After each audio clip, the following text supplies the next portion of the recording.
episode of the Haptics Called podcast. I am Ashley from Titan Haptics. I am joined by the Haptics crew. We've got Eric from Razer, Brian from Sense Glove, and Manny from Unity.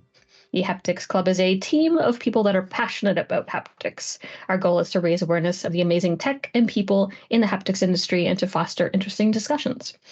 We, of course, have a blog, the Titan Haptics, the hapticsclub.com/blog. I was just trying to take in my own stuff. Yeah, shame on me. Shame on me. /blog, where we have amazing hapticians who are sharing their expertise. So definitely check that out. We've got interviews, we've got recaps, all that fun stuff. We also have a store in case you want a mug, a t-shirt, a tank top. So thehapticsclub.com/shop. But joining us today, super excited, Denny, the CEO and Chief Creative Officer of Cloudhead Games. Cloudhead is known for making its mark in the VR industry with titles like Pistol Whip, Valve Aperture Hand Labs, and Call of the Starseed. Denny is not afraid to speak his mind. He's very vocal on social media. And that's actually one of the reasons why I wanted to bring him on the show today. No BS, just straight talk about the future of haptics and VR. We'll do a brief intro, we'll dive into area of expertise, and we'll talk about the future of haptics and, of course, challenges and opportunities. But be sure to check out thehapticsclub.com. Our latest blogs are there. Peek into the kind of upcoming guests we've got. We've got a bunch this season. And last but not least, we wouldn't be here without sponsors like the Haptics Industry Forum, which is a haptics association that wants to bring together folks, streamline haptic standards and adoption, and foster collaboration. But you've heard way too much from me, including my naughty plug there, which Eric is. I just look. He's laughing at me. Let's talk haptics. Eric, I'm going to hand it to you for area of introduction. Hey, Danny. Welcome to the podcast, and share a little bit about yourself. You are a user of haptics in VR, right? So you build VR games, and haptics are hopefully something that contributes to the experience. Share a little bit how you started in VR, and you are one of the OGs, please. Hi, yeah, thanks for having me. Appreciate it. I'm Denny Unger, CEO, creative director at Cloudhead Games. I'll try to keep my origin story really short, but I was a VR garage hacker in the 90s and into the 2000s, and met Palmer Luckey on a kind of underground website called MTBS, and it was all of us garage hackers were like trying to cobble together different bits and bobs to make HMDs, and so I'd build collimated displays and all this weird stuff. Anyways, met Palmer, and he had come up with this really interesting way to, harmonize off-the-shelf phone components for a VR headset with Leap optics and a bunch of really interesting things. And a bunch of us at the time, well, a bunch being like 150 people, were like, well, I think you've got something there. And he was going to send us these in-home development kits so you could build yourself. Then Carmack got involved. And then the Kickstarter happened, and there was kind of a chain of events that happened where suddenly it felt like that was going to be a real commercial device. So I took the money from my last business. I was working in like Flash advert gaming. It was the worst kind of video game job you could have. But I saw this, and I had a sort of a board game business prior to that. I took the money out of that. I left my advert gaming business. It wasn't my business, but I was working there, and dumped all my money into saying we're going to make the first VR game for the first commercial VR headset in a long time. So fast forward through all of that. That's a decade ago, and we ended up kind of having to invent our way out of problems early on, coming up with like snap turns and teleportation that came from Cloudhead. Figuring out like what room scale even means, where you could safely move around in a space. It was a very roller coaster like journey from there to here, because the market itself has kind of gone up and down over the last decade. So we've learned an awful lot, and we were lucky enough to kind of move through 4 different titles: Call the Starseed, Heart of the Emberstone, Aperture Hand Labs with Valve, and then finally Pistol Whip kind of cracked the market open for us and allowed us to reinvest in ourselves, basically. There's a gazillion other details over the last 10 years, but that's the very, very short version. Oh, that's awesome. And you have to do one thing about it. I'm highly opinionated also, and I work in VR from 2013 to 2020, and I went out, and for many reasons. Mhm. So be happy to hear your reasons and chat with you around that. But let's not talk about me. Let's go straight dive in an area of expertise here. Ashley, this is yours. Yes. So in terms of being like an expert in the gaming industry, we'd love to hear what you currently see as like the biggest positive impact of haptics, whether it's like your particular games or just like other games that you, or just VR in kind of general. Yeah, this issue for me kind of came to a head with Apple's announce of the AVP and the fact that they were not including controllers with their rollout. This obviously has a lot to do with just their hierarching strategy of, they want to tackle the AR market, and they eventually just want AR glasses. That's their whole play. So that's them being Apple different and saying, we're not even going to mention VR. That's a dirty word. We're not going to talk about controllers, not going to talk about haptics, because for AR in a glasses form factor, it does make sense to have hand tracking only. But what's funny about that device is that it's entirely capable of doing VR, mixed reality, both things. And unfortunately, that one choice by Apple cut out at least 90% of our development community in the VR space. These are people, and this is what is a bit frustrating and interesting. Because of that one decision Apple made, they're cutting out kind of like a decade of experience from hundreds of studios in the VR space that really could have helped them evolve the mixed reality market. Meta's taking a slightly different approach where they're saying, well, so we are embracing mixed reality, but VR devs, come to the party. Let's all figure this out together. And here's some controllers so that you're not completely cutting yourself out of market, right? We can't port any games over to the Apple Vision Pro because you need controllers. Most titles in the VR market require some kind of tactile input. People are relying on buttons and haptics for a whole bunch of reasons. So that whole thing came to a head for me when it was just like, what are you? And as far as I understand, and of course plans change all the time, but as far as I understand, Apple has no plans to make their own controllers. They're completely moving away from that.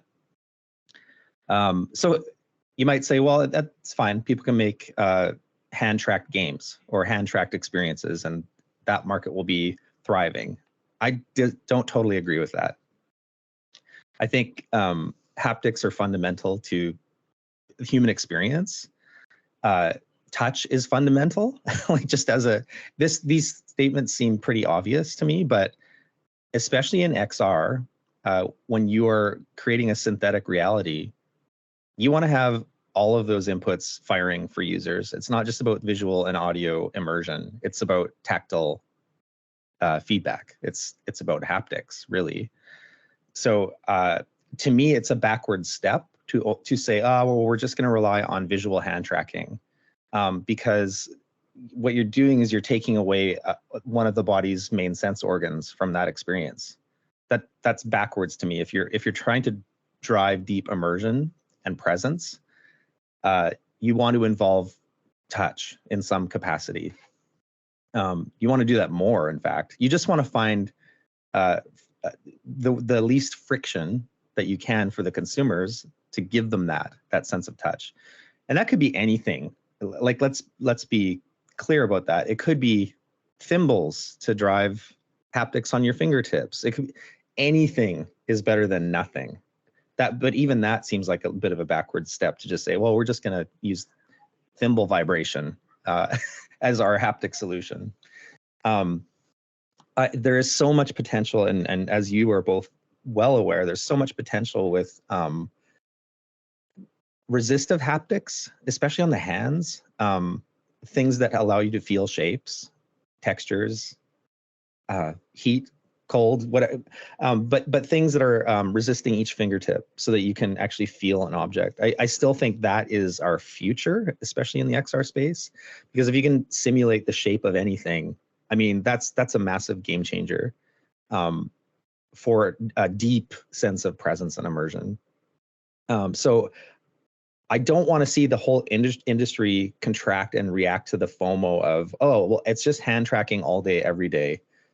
That's great, and it has utility in one very specific way. It has utility in AR, or you're just trying to do quick interactions with flat media. Sure, that makes sense. Pinch, grab, move stuff around.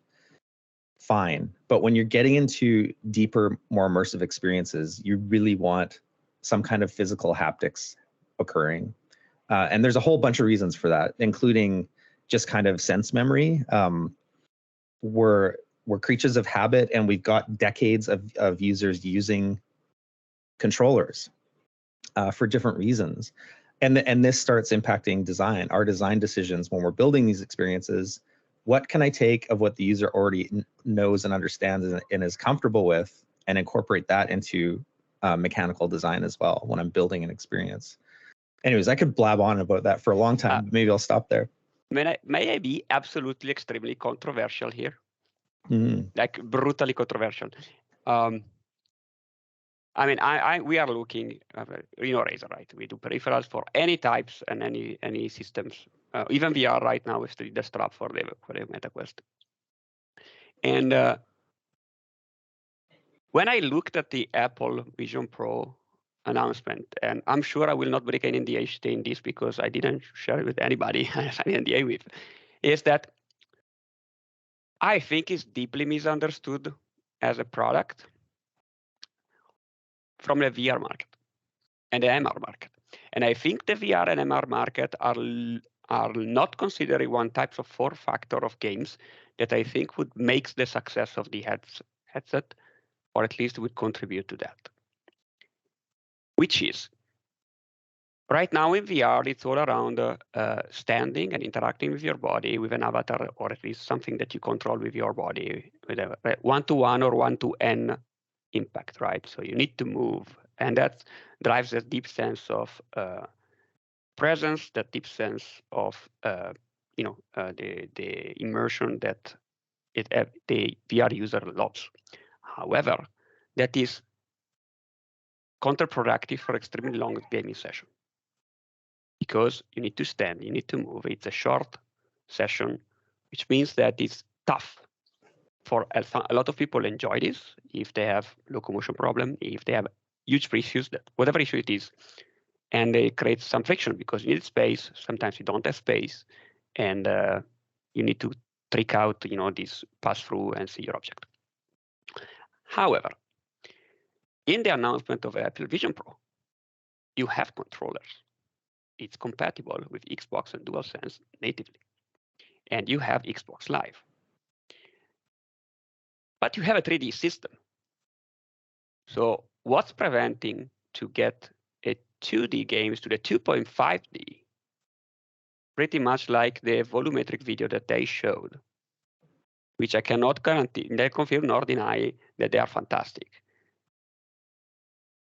That's a different type of form factor of interaction systems, which is the standard one, which means controller, which means you're seated or on the bed, which is a standard PC game market, standard console market.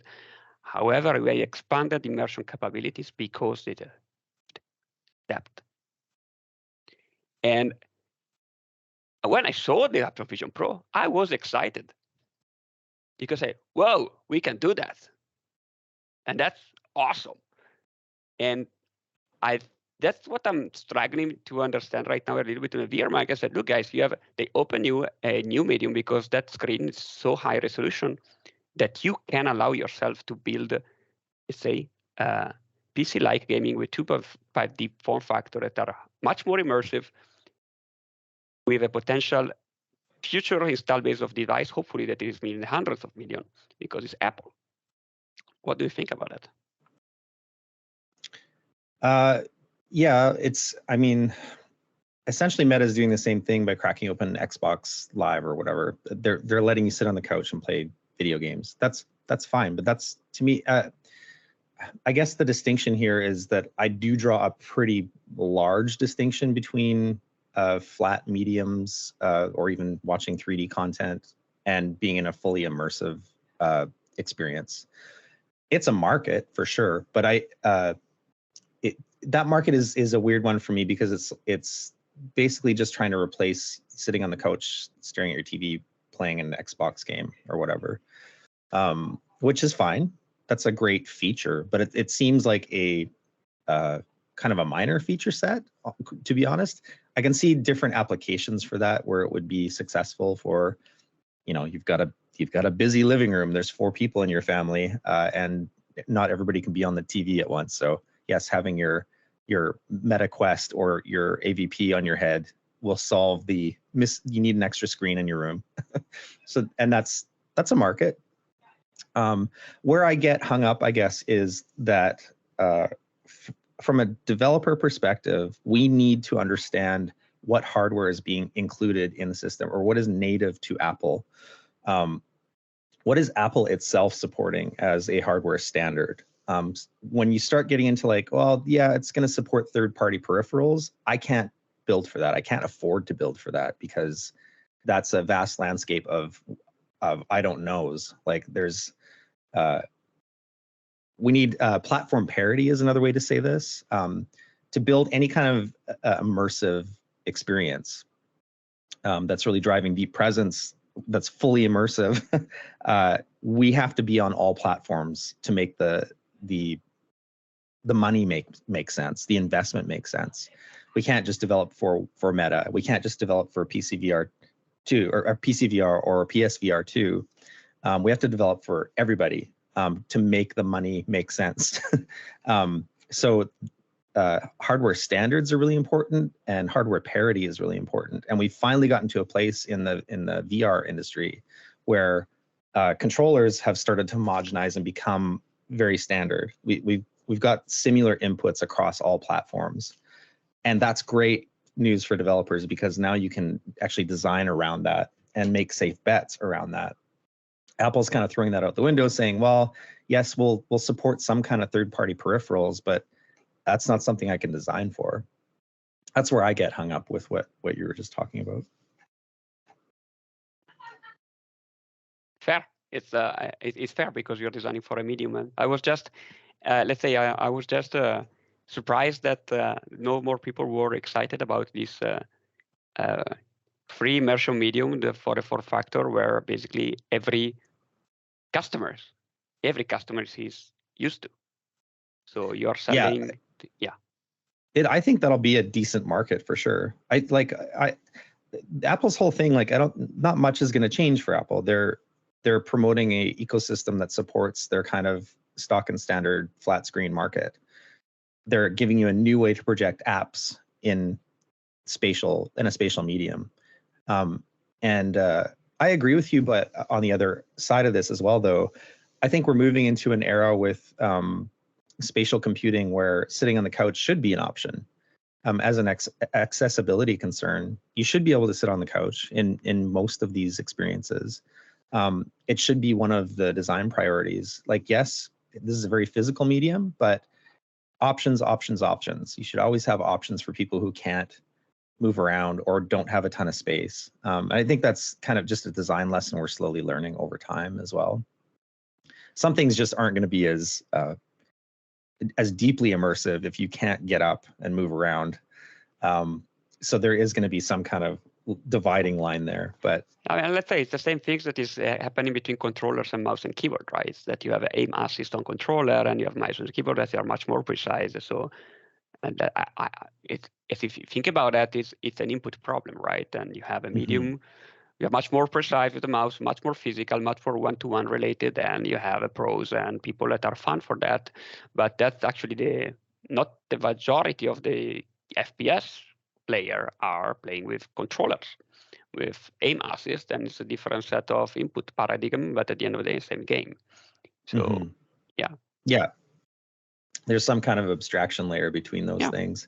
When you brought up mouse and keyboard, that's the other thing that I've been thinking about recently is with all of these spatial compute systems and leaning into MR, AR, what I'm finding is like we've got these kind of primitive ways of interacting with medium, placing it in different areas of your space and touching things and physically moving things around. That's all great, and it feels very sci-fi, but I keep coming back to like, this is not an efficient way to manage data or move data or interact with data. When I can use micro gestures with a mouse to get a bunch of many things done very quickly and very accurately, I barely have to move my hand to make those things occur. That's what's interesting about what Meta has been kind of working on in the shadows. They've talked about it a little bit. It's that wrist-based, yeah. So they're getting that kind of micro gesture sensory input from your wrist. I think that's actually a pretty important part of where that technology has to go, because doing this in a Tom Cruise Futurescape style, moving stuff around, it's not very efficient, and it doesn't feel good. Like, I think that's the bigger issue with it. Like, for me to get physical in my immersive space, there has to be a really good reason for that. And this is a bit impractical, moving stuff around in that way. Just to do that kind of minimal thing. It's great in different situations, but like, I can see being on a plane and just having that ability to kind of roughly move things around. But I still think it's an inefficient way of dealing with that kind of data. Yeah, so in terms of like peripherals then, so controllers are a great one. So we already know that we've kind of transitioned ourselves from like kids playing gaming controllers to being able to handle like VR controllers.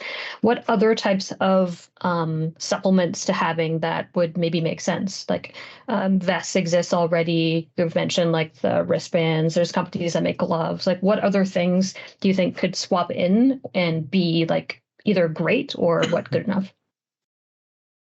Yeah, I've done to be honest, I haven't had, and I think this is actually pretty typical of most, even seasoned VR developers that haven't had much hands-on time with haptics devices, other than things like Haptics or something basic like that.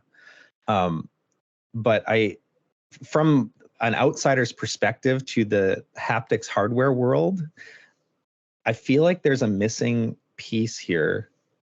I've seen this before. I've seen a run up to a certain sort of form factor where you've got an exoskeleton sitting on your hand, and I've seen, there's better versions of this now, but where it's limiting each finger's range of motion. I feel like that thing could be slimmed down to three primary fingers. I think deeper study could be done on, the importance of even supporting these two fingers, because when you're interacting with things, you use these two fingers very little. I think there's a consumer play there that could make a lot of sense if it was just focused on these three fingers and it was a very small device, as small as you can make it within the constraints of current technology. I did a sketch that I threw up on Twitter a while ago that kind of described what that would look like. But I really strongly feel that resistive haptics that help you feel a shape and a form are incredibly important. And it could be like, we don't have to do everything all at once, but if you have a stable three-fingered resistive haptics system, I think that would go very far in the consumer market. And then add things onto that over time, be iterative, let's get the resistive part of that working well. And then we can think about texture and heat and vibration and everything else. Like, let's start small. And I think at the OEM level, they're really missing out on that opportunity. I think you could also, sorry. Yeah, that's because I built that startup, sorry, and I know everyone that built their startup, and everybody's folding now. So for the time being, I would strongly disagree that there is a consumer need for this. And it has to be driven. Yes. No, the reason by which is the hand tracking sucks. It's just not precise enough. That's the reason. And if you need to redo the hand tracking, then you need to do also the positional tracking. And there is a whole lot of technologies there that you need to redo what Meta did with the hand tracking and interaction system. Absolutely. And that is just no-go for now. And the reason is not haptics. Haptics it's okay. is the hand tracking. And if you rely on the hand tracking of Meta, it's not precise enough, so your haptic sucks. That's the problem. Yeah, I agree. And this is not a this is definitely not a dig to anybody who's working on these things. It has to be driven from the OEM level. It can't be third party or it won't succeed in mass. That's always been my opinion. Just because the main reason I say that is because it goes back to what can developers afford to support. They can't afford to support every third party peripheral on market. It just doesn't work. But especially with resistive haptics in this way, you really want to make sure you have deep support of what that thing does and does well. So you want to make sure there's deep integration in software. So for that, I'm just saying that that's kind of the circular problem that we face with third-party peripherals. It's like, what can we afford to support? I think there's something to taking this kind of form factor that everybody's becoming more accustomed to, and then building resistive haptics into this. So still maintaining face buttons, but having, it's basically rethinking these triggers and having them flex out more so that they can offer resistance from within the body of the controller. This goes back to my thinking about like, well, we should really be thinking about these three fingers. And how do you build a form factor that works in there? So basically, what you're pinching is a sense controller from PSVR 2 with more finger and more displacement, or even just more finger input. Basically. More range. Yeah, I think that's a good way of kind of saying it. It's more like an open close the thing. And more leeway for the force to be applied in a longer range, basically, but related to the center. Okay. Totally, yeah. So there's a haptic engine driving each trigger, but there is more range, and they're somehow connected to your finger. I don't even know if they necessarily need to be connected to your fingers directly, or whether or not you can do it. You can do it on this one, because when you close your finger, you cannot close one phalanx independently to the other. So you can do actually to the first one, and would work the same. Yeah. I would want to see some kind of radical reapproach to the shape of these buttons so that there is that kind of full range that you're pressing against. I think that would be a really great first step into like driving deeper shape awareness and haptics. I would love to see, I don't think any of this is going to happen, but I would love to see that in OEM form factors. It has to be Meta or it has to be PlayStation. I mean, PlayStation, Sony, they share the sensibility to force, because otherwise they would not have shipped the trigger. So a man can dream, next generation. For sure. Yeah. But back to your original question, Ashley, I think there's a whole lot more we could do across the whole spectrum of haptics, eventually involving full body haptics, but it's steps and stages. And I see I see our industry trying to like leapfrog to like the Ready Player One version of this, when we shouldn't. We should get there, but we should take smaller steps and figure out, what are the maximum gains we can get out of haptics or resistive haptics. I think we should start with the hands, because they're kind of fundamental to tactile experiences in general, and getting that level of immersion going. I'm still very dubious on the whole body, the suits, the rumble and or electrocuting yourself to get haptics on your upper body. That still doesn't make a lot of sense to me. Can't comment. Yeah, that makes us both giggle because we're on the same page with that. Yeah. Yeah, that makes sense. I think what if we just take a look back, actually, because you've been in this industry for a long time. You're hanging out with also the guys that built this industry. Did you have any kind of did you guys have a say or input into the controllers at the time, or was it we built this thing and now create haptics out of it? And then as it's kind of grown, have you given any input on what that technology has become, tested it early, or is it just we built this other cool thing, we think it's great, use this now? So with Valve, we absolutely had a ton of input there. Actually, let me grab something.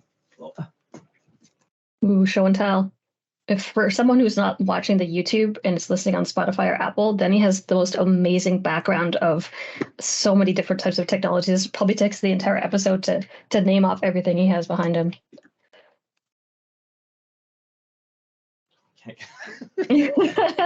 Something's saying he's not getting it. I was gonna pull something off the wall, but so yeah, we had a ton of influence on the Valve Index controllers. Originally they were wired, so I have some wired prototypes on the wall that are 3D printed, and they would break every 10 minutes. We'd have to resolder. But we were rushing to build the first room scale demo with Valve at GDC. This is before the commercial stuff was done, obviously, but we were just trying to show the tech off. And we've been working with Valve on the controller form factor, and even in that early state, we were trying to like argue for hand straps, even on the sombrero version, the old ones. The Vive wands is what they ended up being called. Anyways, we lost that battle, but we kept iterating with Valve, and then got into the Knuckles stuff later on. So then you got these old prototypes that are falling apart a little bit, and then figuring out, well, how small is too small and how big is too big, and should we stick with the trackpad design or go with sticks? Like, what offers more latitude there? And we were in the middle of, and this was the second version of that, and then it slowly iterated. They got back up to, and then the handle kept getting longer and longer. But while that was happening, we're also building experiences to take advantage of finger tracking and all of that stuff, right? So tons of back and forth iterative collaboration, and it was really fun. Eventually got to the thing we know. What we saw happen was more that Sony and Meta kind of reflected what was going on with what Valve and or HTC were doing. So not as much input for Meta or Sony, but lots with Valve. It was fun. That's cool. And like, how has it been for, you're mentioning like developing across them, like, each one's slightly different. Sony's known for being kind of like the industry leader in the haptics with VR because they've got like haptics in the headset. Like, can you tell us a little bit about the fact that, you're doing cross-platform? Like, what does that mean for your guys when you're developing for these types of things? Well, that's why, Apple's timing and what they're saying they're supporting and not supporting is really interesting. Again, we finally reached, after a decade, a standardization, a parity. If I should grab the Sony controllers too, but just button inputs are becoming more tightly aligned. Stick input, button input, very stable tracking of the motion controllers in general. So because that's a known commodity now, we can safely port to all platforms. Apple is now an outlier to that because the only way you can do that is if you're doing hand tracking. But the problem with that is then you're removing Sony from your potential launch platform because they don't do hand tracking. So now you've got to make a business decision. Is Apple going to do well? So this is the other part of it. Apple's headset is very expensive. And it will still be an enthusiast device at the end of the day. I don't believe they're going to have massive numbers on launch. Over time, they may. If they release a cheaper version, they may. But what are we developing for? We're developing for an enthusiast market with very low numbers. And if it's only hand tracking, I'm cutting out Sony. I'm cutting out whatever Valve is doing because hand tracking is not something that's on the index. It's just about supporting as many ecosystems as you can because our numbers are so small comparatively to the 2D gaming markets. So we have to support all the platforms. They all have to have system parity. Is there standardization at all beyond just kind of like they're edging towards having similar types of buttons? Is there like a conversation around this, or is it more of just you're seeing convergence for maybe it's like OEM development purposes, just easier, or they found a form factor that works and they're just going to kind of use that until they need to change it? I think it's a bit of both. They're finding a form factor that is kind of idealized over time. even though they're not directly communicating. So I think they're coming to the same answers, but it's also trying to support an ecosystem of growth as well, because there has to be some kind of standardization for developers. I mean, OpenXR is doing a bit that way, some way or form, right? So, and I think on the Apple side, the things that speaks as loud as it can is that no people from Apple are in the OpenXR meetings, basically. Mm-hmm. So, yeah, I think I mean, they might go in their own way. And the real question is, do they even care about gaming? So this is actually the real question, I think. They don't. Yeah, no, but Apple never. It's a fair question, you know. I think it's fair, and if they cater it, you know, to business, it's a MacBook Pro. Imagine it's a MacBook Pro for the headset, which is it's a great machine for working. You can use it for architects. You can use it for CAD review. You can use it for engineering. Is that a sizable market? Yeah, MacBook Pro sells relatively well. You know, it's probably maybe it's for now is this kind of positioning. Maybe one day, right now, after how many years gaming is coming to MacBook, like after I don't know how long, whatever. Maybe it's, you know, they just take the market from a completely other way. They do their own things, and maybe in X years they are getting there. Yeah, absolutely. That I mean, historically, Apple has not prioritized gaming, and it's currently not in their sights. The paradox, obviously, is that Apple makes more money, I think, than any ecosystem on gaming. So while they don't like gaming, it just so happens to give them the most revenue. And this is I heard rumors when they were developing AVP, and these are just rumors, but that there were some substantial arguments about how far to lean into the sort of entertainment gaming ecosystem with AVP on the initial launch. Heated conversations about, well, should we be supporting VR developers in this ecosystem or promoting anything within that? And the answer was no. But it's again, it's because the end game for Apple is not to have a mixed reality device, really. It's to have AR glasses. That's when they can move your phone to your head, they've won, right? Like that's their whole goal. I do think, though, that that's a bit short-sighted. Who am I to say that? Well, I'm just some guy, but I'll say it anyways. But my feeling is that you may see there's still some really hard problems with AR in terms of optics that are still 5-10 years out from being solved. Field of view, just the way that you do. Field of view is a huge one because it uncracks how you approach the technology in the first place. There are a number of optical, like through the glass problems and form factor sizes and issues with compute with all of that. I think they'll get there in 5-10 years. But what's interesting about what's happening with mixed reality VR headsets is that they too are continually improving and shrinking. And I think there might be a convergence there where you might see a fashionable option for a synthetic vision headset that competes with a through glass headset. One might get there before the other in a weird paradox. You might see a VR headset that is completely capable of doing all things that is fashionable. I know this is ridiculous, but you're already seeing people walking around with their Quest 3s on their head outside going to cafes and stuff. There's this trend happening right now. And I think it's, people think it's funny more than anything else. But just extend that by 5 years or 10 years. I think those devices are going to get really small. And I think they will be an accepted fashion thing. I think assuming that AR's future is just a glasses form factor is not thinking far enough. Because what you really want to do is you want to augment human vision to its full potential, and you can only do so much with glass.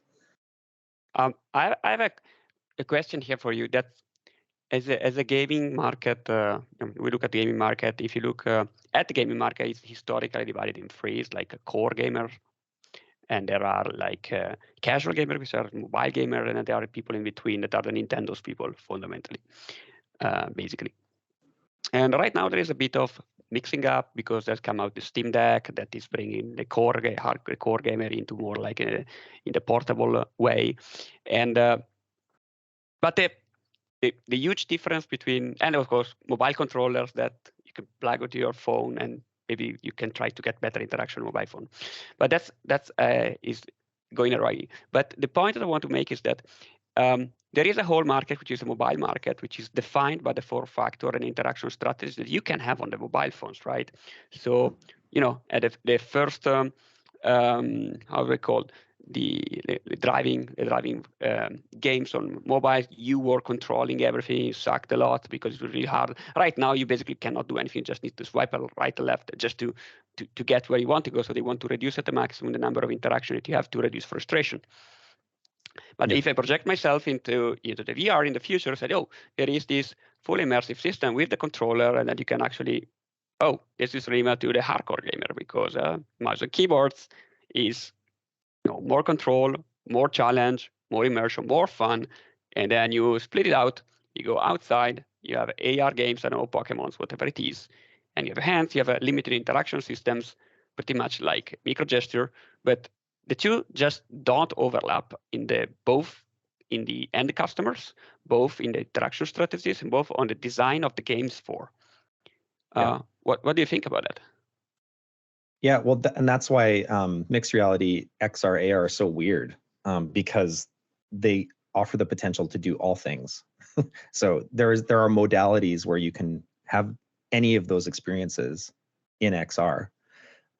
That's where input becomes an issue. Like, so okay, how are we abstracting these inputs to work with all of these different types of play? Let's say, right? I don't know that there's an easy answer to that. One thing I do kind of just want to say is that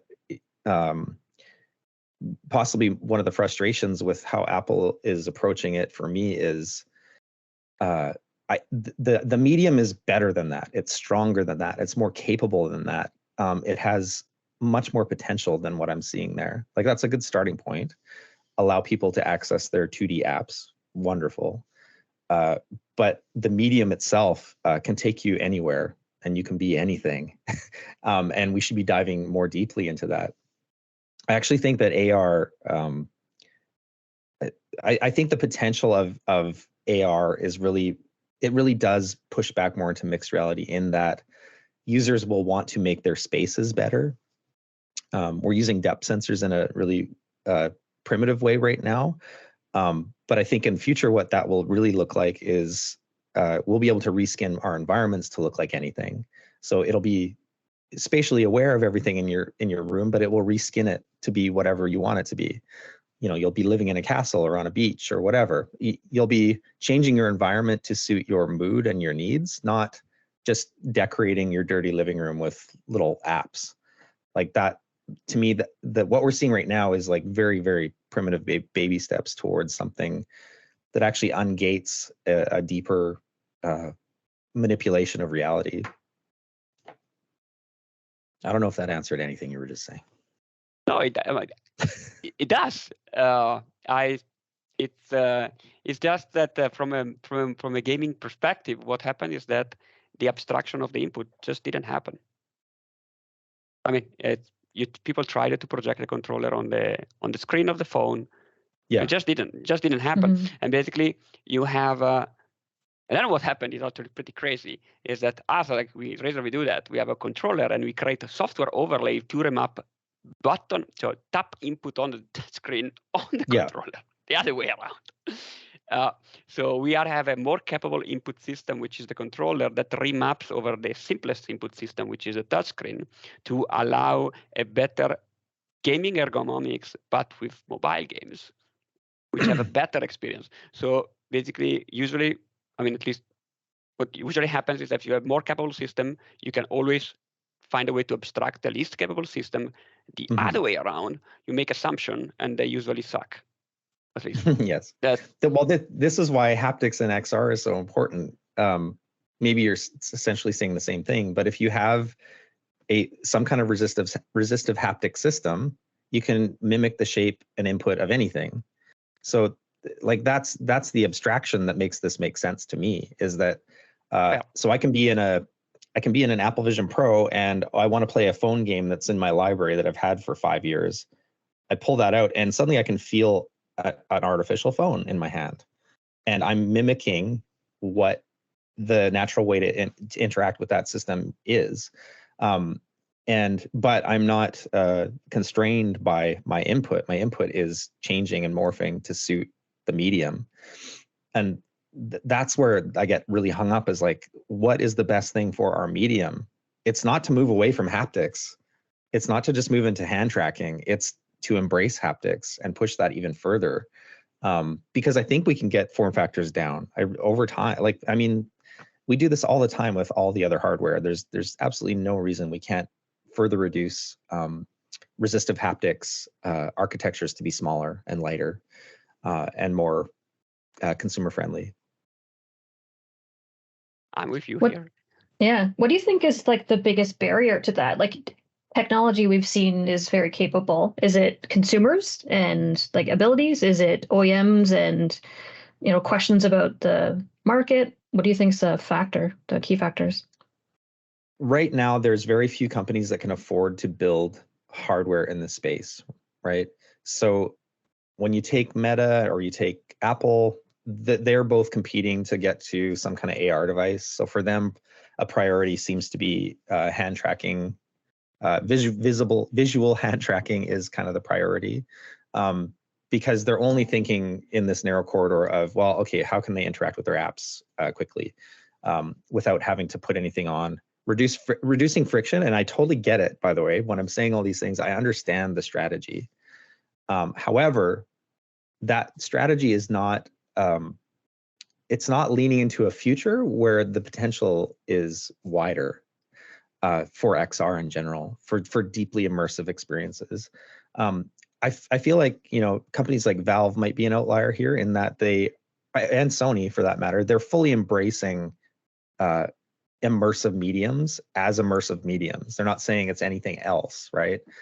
So again, you have Sony, Valve, Meta, and Apple, but they all have very different approaches to a mass market, and they have different agendas. So the agenda is that they're moving towards AR, and so they're not prioritizing deep haptics in the way that we would maybe want to improve our medium. And our medium, I guess, is VR. I hate even calling it VR because that's not the end game to me. The end game is that there is a headset that does all those things. It does VR, MR, AR seamlessly, and it's really user preference about what you want to dip into today. So from that perspective, I think we need to move back towards thinking more about haptics and their involvement in that experience.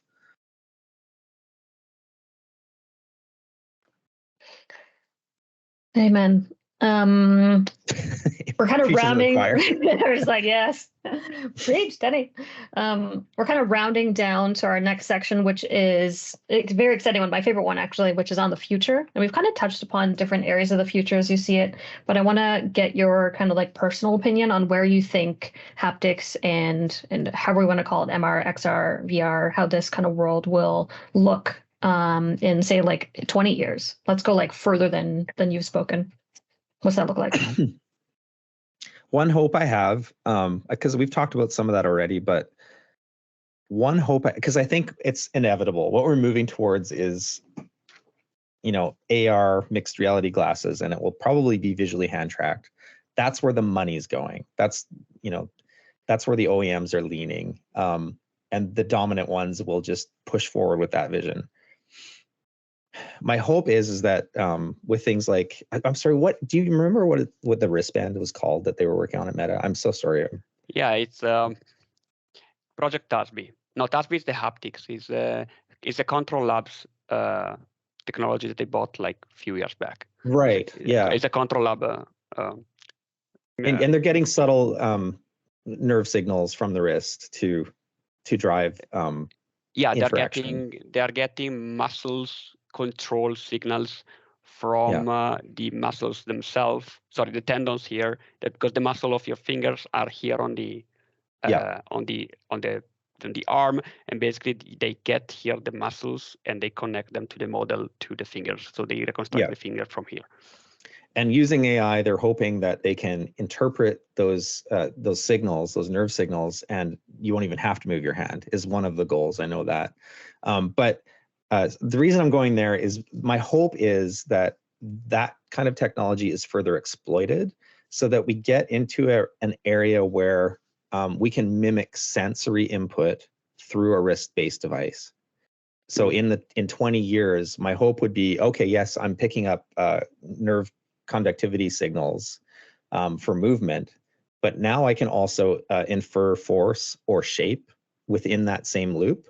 I mean, a very basic version of this, we're already electrocuting ourselves with vests, but kind of TENS machines, you could think of applying forces through electrical stimulation through the tendons in your wrist. So now you can moderate shape and pressure, resistance, a bunch of, I would hope that we push that wrist-bound technology further so that we can actually get back into haptics. I don't know if that's in the cards for them at all, but that would be really great if they did. I mean, I was wrong. It was the project TASB. I'm wrongly named before. It's exactly that one. It was these 8 vibrotactile actuators, a Weidman, and that they could also squeeze you.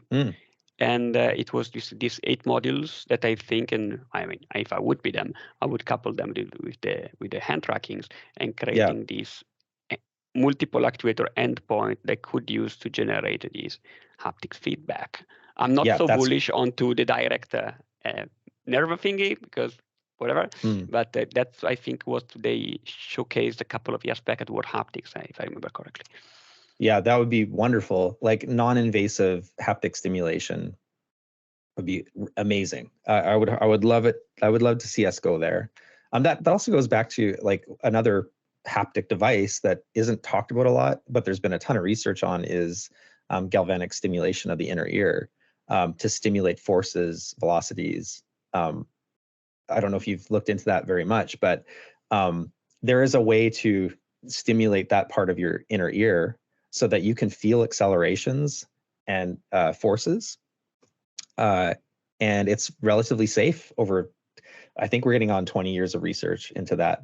But it's a brave area I would love to see OEMs look at because it would solve some kind of fundamental issues with motion sickness on VR headsets as well. Because if you can simulate forces, I mean, I'm sure there are a million legal reasons why they're scared to do it, but it is a reasonably safe technology, and it feels like something we could develop towards. It's those kind of brave steps in hardware design I would like to see more of. But again, it's only going to come from companies that are really fully leaning into immersive reality. But is this another guy who could use it for something else? Do you need to have the electrode in contact with the nerve, or we can do it across the skin? No, it's just skin based. Yeah, so it's like you'd essentially put a conductive pad behind your ear, or it's kind of on the bone somewhere in there. I need to check that. This is interesting for racing sim, and the headphones can be fun. Yeah, that sounds amazing for racing. Palmer Luckey was doing something with that tech a long time ago, or looking into it. We put it on like he was one of those people that would push really hard into these weirder technologies to drive deeper immersion, right? Yeah, explains his current path, which is like some pretty wild stuff right now, which is super cool. Because what you do the equilibrium modulation, basically. That's what you do. Okay, exactly. Fine. Yeah, it's fascinating. I mean, it solves so many problems, and it also gives so much potential to driving really deep presence. If you can stimulate that kind of feeling in headset, wow. I mean, you're crossing over into an uncanny with reality there. The more things we do like that, the closer we get to feeling fully transported elsewhere, which is why I think it's an important goal to keep your eye on. In terms of like maybe before that period, because that's a cool future to think about, say the future of people embrace maybe the more of the whole like Ready Player One outfits or the probably not called outfits, but wearables, all this types of stuff. Say we get to that point first and then we transition. I'm curious like how these advancements are going to change the content that you create and the types of experiences that you're looking to develop for like your fan base. Well, that's the thing, is that I don't think it would change our approach to building content. It would just enhance the reality of being in these situations and in these realities. Because we're still, our goals kind of remain the same, which is like, how are we driving deep presence through mechanics? Like, how are we engaging users physically in a space to really make them feel grounded in that reality? So these would just be extra things we could tap into to really, the more you stack on, as we've seen, the deeper the connection is to that artificial reality. So yes, give us more, 100%. OEMs, like, stack it on. Let's do this. However, it's a much more conservative approach, as we're seeing. Yeah, makes sense. Is there anything that the haptics industry could do to help make the future better? So it's like maybe OEMs is kind of like a side part of that. Say there are startups working on different types of technologies. Is there anything that you mentioned stuff you want to see, but is there anything they can do better to help support what you guys are working on to maybe help bring a different kind of vision to life, make things more immersive? Yeah, it's going to have to come from that group of people, because that kind of driving innovation isn't really coming from the bigger players.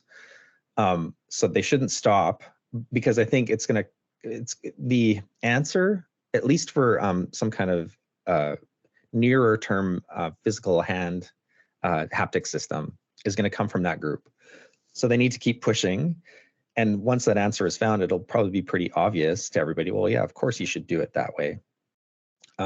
I suppose the danger, which is always the danger, is, okay, well, you're in this vulnerable position now as a hardware creator, where you've got this thing that makes a lot of sense to people.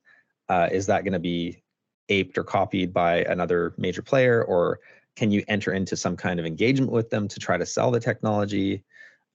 Really tricky spot, I feel, for every kind of third-party hardware maker, especially in the XR space, because it's such a minefield. The other aspect of this, obviously, is that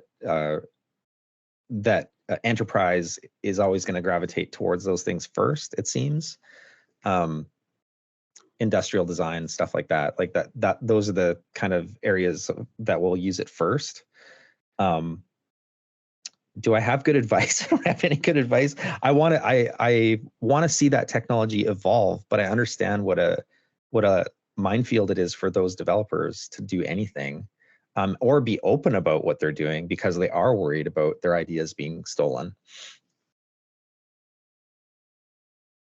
Danny, it's incredible. A lot of great conversation. I have one or a couple of questions more for you. Is that not related to the future, but more related to, you mentioned that you are looking at the OEMs to do the major haptics innovation, but there is a lot of haptics innovation going on at the peripheral level, not driven by this major OEM. And my question is, as you as a games developer, what would take for you to consider to integrate a third-party peripheral? And if you consider that, are you integrating anything now? So we've stayed away from third-party peripheral integrations, and we've been approached many times over the last 10 years from a whole range of things, right? I won't list them, but every time it's kind of the same answer, which is, we can't afford to port to make it work on your piece of hardware, because our margins are so tight. Just in terms of budgeting, that becomes a problem. And it's not just budgeting, it's manpower and resources. So you're trying to get to a release date. You have 18 months or 2 years or whatever it is. You're building software. You have a limited team size, limited runway, limited budget. So in order for us to responsibly support hardware, it almost always has to be OEM driven, is kind of the simple answer. The more complex answer would be, if we finally saw something that was doing all the things well, and we believed in it, then we might throw more weight behind it, and try to get other developers to do the same. I still haven't seen a form factor of a hand-based haptics device that makes a lot of consumer sense yet. I think you could both agree that the sizes, form factors, and friction are still a bit of a problem with a lot of the designs we're seeing. But we're getting closer. I see little hints of things that look really promising. So there is going to be convergence there. I think eventually we'll see a piece of hardware that's like, oh yeah, that makes sense. Let's see if we can elevate the profile of that thing. Yeah, let's say you are discussing about interaction. So hands, how about the rest of the body? Is it something that you considered because that's relatively safe because you are not substituting a major piece of hardware, which is a controller? Yeah, what's interesting about what's happening with depth sensors on VR headsets is they're actually unlocking locomotion in experiences. So if I can real-time map any space, now I've ungated a way to move around in a virtual space. That I invert what that's doing for me as a developer. I'm like, oh, I can make my house a dungeon now and walk around it freely. So you get a very tangible haptic experience there by being able to move, just walk around your apartment or your house. I think that so another device that is sort of haptic relevant would be like a treadmill, VR treadmill. I have a problem with VR treadmills in that they still make me feel sick because they're actually not accounting for velocity. Yes, you can turn around in a single spot and you can run and all those things, but it's still not accounting for anticipatory inertias that my brain is going, oh, well, I don't feel that. But I think that's where things like galvanic stimulation come in. It's like, okay, if I can stimulate the inner ear to compensate, then suddenly that becomes a really viable haptic device. I think there's a lot of opportunities with ground effects in that as well. So vibration on your feet in different areas of some kind of surface. I still think there's some interesting things there. We had actually pitched this thing just to the industry called the rug, VR rug. And essentially it was just a mat that measured out your play space. And it had vibration in different sections, but it also had embedded rugged cameras that would track your body. So you got full body tracking and vibration and signal to people outside of your experience. Like, this is the play space I'm working in. I'm only saying that because I feel like those types of haptic devices need to do more than one thing well. So a VR treadmill, sure, but it needs to do a few things well to make it a viable thing for consumers. I don't know about body haptics beyond that. I feel like we don't have the technology required yet to, we always have the tech, but how bulky it is and how much friction it delivers to the consumer is always going to be my concern. How quickly can I get into that experience and be in that experience? So putting things on is always going to be a challenging sell to mass consumers, I think, unless they're getting a lot out of doing that thing. So I always equate it to like sports or something where you have to put your pads on to go play hockey or whatever pick your sport, right? You're getting a lot out of playing that sport in order to go through the hassle of putting those things on. So we have to make sure that it is worth putting anything on. Otherwise, consumers won't do it. Yeah, absolutely. The sport one's really interesting because it's like, not only is it required for like rules reasons, but yeah, for safety, for like ease, yeah, or even just to actually play. So I'm really curious. Eric, do you have any further questions? I think we're tapped out on time. So we want to, Denny, give you the opportunity to, if you've got like a place where you want people to check out, website where they can learn about what you're up to, what you're up to next, where do they go? How do they find you? Where do they look? Sure. Yeah. Thank you. I appreciate that. Yeah, just you can go to cloudheadgames.com. We have a blog there that's updated frequently. Social media, you can go to Cloudhead Games on X or Twitter. We're always updating there. We're still putting out content for Pistol Whip if you haven't played that yet. Fun game. Sorry, my alarm's going off at the wrong time. So definitely check out Pistol Whip. There's still a bunch of free content coming, but we are working on a couple other things I can't talk about yet, but we are hoping to talk about very, very soon.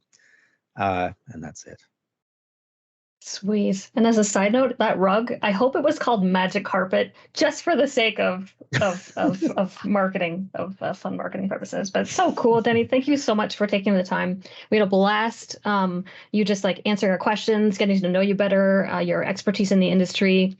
An amazing combo about haptics and really just XR, MR, VR. So to anyone listening, this is going to be up on all your favorite haptic podcast platforms like Spotify, Apple. Will be on YouTube, so you can check it out. Check out Denny's amazing background, and be sure to check out our blog where we feature articles, recaps from your favorite hapticians. I'll have a recap of this interview as well, and definitely check out our website, thehapticsclub.com. Shirts, mugs, all that fun stuff to support our team, help keep us running. And of course, we will see you at the next episode in 2 weeks. We have a more amazing guest, but thank you, Denny. Thank you so much. Thank you. Take care. Thank you.